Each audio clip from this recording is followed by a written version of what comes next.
My entitled mother demanded I hand over my house to her because my little sister is pregnant and needs it more than I do. From the moment I can remember, she believed the world owed her something, and when she decided she wanted something, she expected to get it, no matter what. Things hit a new peak when she demanded I hand over my house because my pregnant sister supposedly needed it more. I'm 31 now, and my sister is 28. For as long as I've known her, she's been the golden child in her eyes, her favorite, her pride, the one who could do no wrong. But to my dad? She was always just her, not quite the perfect angel my mother made her out to be. Our family story is complicated. Our parents divorced when I was a teenager after my mom had an affair with an old high school boyfriend. That betrayal shattered the family, and my mother's controlling, manipulative, narcissistic tendencies only worsened afterward. She's the type who believes she's always right, always in charge, and she's not shy about asserting her authority. She viewed her authority over me as absolute, her snap of fingers, her commands, and I was expected to obey without question. It was humiliating, like being a puppet she could yank around whenever she felt like it. My sister, unfortunately, took after her in many ways. She was her mini-me, loyal, obedient, and eager to please.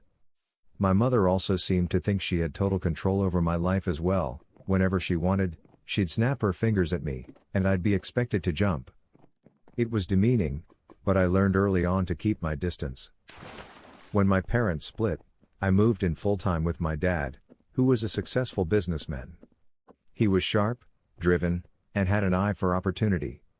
From the moment I was 16, he started teaching me his trade, showing me how to run a business, understand investments, and develop a sharp eye for money. I soaked it all in, and over the years, I became pretty competent. I worked tirelessly, and after more than a decade, I earned a partnership in his company. Things were good, stable, secure, and I was finally starting to carve my own path. Then, 8 months ago, everything changed. My dad, who had smoked heavily for most of his life, developed health issues. His immune system was compromised, and after catching COVID-19, he passed away at 60. It was a shock, a crushing blow. We held a virtual funeral because, with everything going on, in-person gatherings weren't possible. My dad was cremated as he requested, and he was buried locally. No casket, no body, just a simple, private farewell over a screen. My sister seemed to grieve, but my mother? She looked detached, almost like she was processing it all in her own cold way. Honestly, I expected nothing less. Her last interaction with Dad was a screaming match, where she yelled at him that he owed her more money and threatened to sue him. He just laughed it off. He'd paid her alimony and child support as required, even chipped in $30,000 for my sister's college fund, but the truth was, 10 years after their divorce, he was no longer legally obligated to support her financially.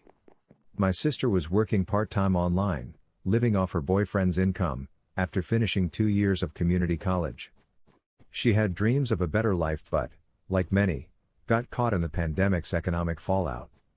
Her relationship was rocky, and she got pregnant, though she suffered a traumatic miscarriage that I didn't find out about until well after the funeral. We'd been practically no contact, and no one had told me about her pregnancy or her struggles. That's how fractured things had become. Her boyfriend's job started downsizing during the pandemic, and he eventually could only work part-time. Their financial situation became strained. He told her she needed to find better employment because he was trying to pick up a second job. She insisted they'd been careful, claimed her pregnancy was a miracle, and kept calling her unborn child her little blessing, even amid the chaos. Fast forward to a quiet evening. I'm sitting at home, minding my own business, when there's an unexpected knock on my door. I open it, and standing there are my mother and sister, walking right in like they own the place. No knock, no permission, just a full-blown invasion. My girlfriend is sitting nearby, giving me a look of confusion. I ask, what's going on? My sister, giggling and acting all excited, starts opening doors, peering into closets, giving herself a tour of my home as if she's never seen it before. My mother plops onto my sofa, snaps her fingers once again, and demands a cold bottled water. My girlfriend quickly fetches it, and I ask again, "Why are you here?"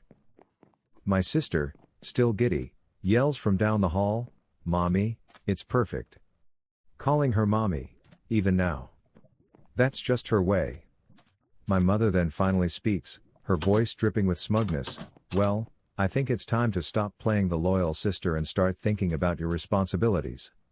Now that your father's gone, this house should have gone to me, since I was his wife." I stare, stunned.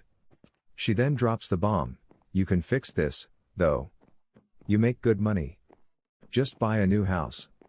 Your sister needs this more, she's pregnant, after all. If you're so set on staying here, then you can keep to one room and pay the bills until you decide to move out." That's when my patience, already thin, snapped.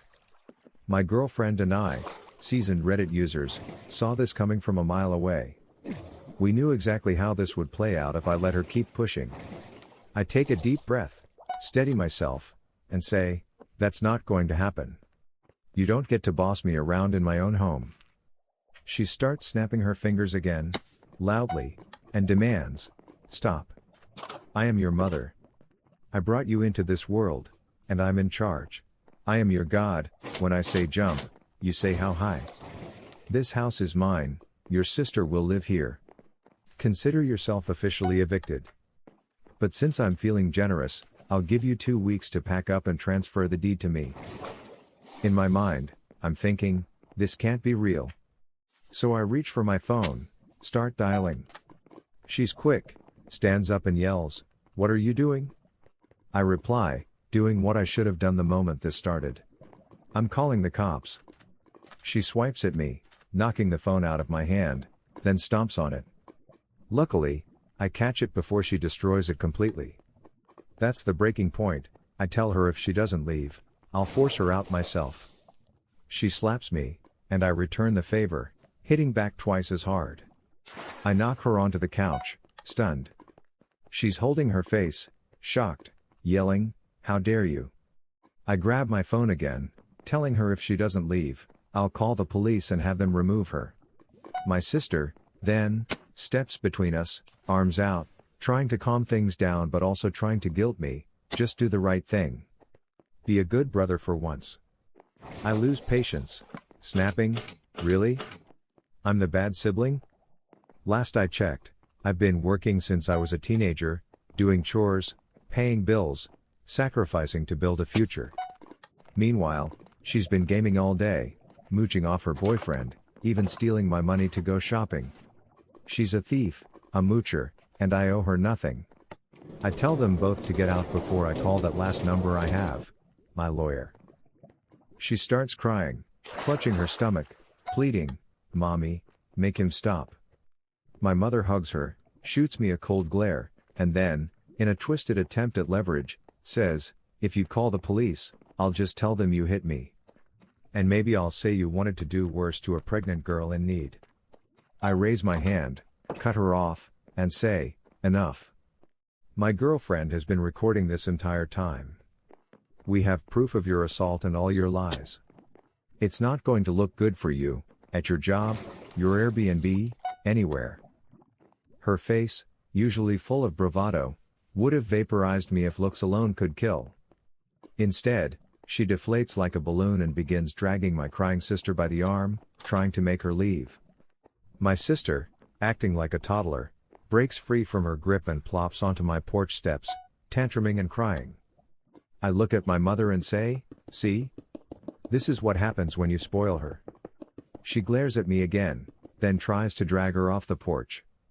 But my sister grips the handrails, shouting, "You promised me." I chuckle and shout from the doorway, "Never come back." She flips me off and keeps pulling at her sister. It takes a few minutes, but eventually, they leave, my mother yelling, "You're a cruel, heartless bastard, going to hell for this." I just laugh and say there's a special place in hell for liars and manipulators like her. She's about to say more, but I hold up my phone, still recording, and tell her, "Time's up, Mom. Get off my property." She walks her sister to the car, shoots me one last smug look, and drives off. I think that's the end of it, until a few days later, I start getting messages. Friends, family, everyone's talking about what went down. Some are furious with me, others just curious. I check my social media, blocked by both my mother and sister. But my girlfriend, with her account, can see everything. We screenshot and print posts calling me a greedy, heartless thief, claiming I stole the house from my sister by paying off the lawyer handling Dad's will. That's a complete lie, and they both know it. I send all the evidence to my lawyer, who's also a trusted family friend. He considers sending a cease and desist letter, but I want to take it further. Instead, he drafts a formal letter, signed for delivery, so I know they get it. The same day, my mother calls furious. I tell her if she and my sister don't delete all the false claims and tell the truth, I'll send everything to the entire family, her employer, and upload all the recordings online. I warn her I'll sue her if she doesn't back off. She calls me unreasonable, claims she did it all for my sister, then launches into her usual she needs the house more spiel. I tell her I don't care what she thinks. If she doesn't retract her lies and come clean, her career's over. She begrudgingly agrees, and that evening, all the false posts disappear from their profiles. I get a weak apology. She claims she overreacted, thought my sister was more desperate because she's pregnant and broke. But I remind her, the house was always mine according to Dad's will, and she knew that long before he died. As for my sister? She's apologized, more out of guilt than anything else, parroting her mother's excuses, blaming hormones and saying she just went along with her. The fallout was swift. Many people who believed her turned against her, some even apologized to me. But most sided with her family, people who always believed her spin. My sister and her boyfriend moved in with her mother to save money, but she put them in the basement so her Airbnb could keep running. My sister started posting online about how she can't live upstairs, and I'm pretty sure she and her boyfriend are fighting because her posts are now just complaints. My mother? She's barely posting anymore, probably embarrassed by her own stunt. And I hold my ground, knowing I did what was right. Sometimes, standing up to entitlement and manipulation is the only way to protect what's yours, no matter how much someone tries to bully you out of it.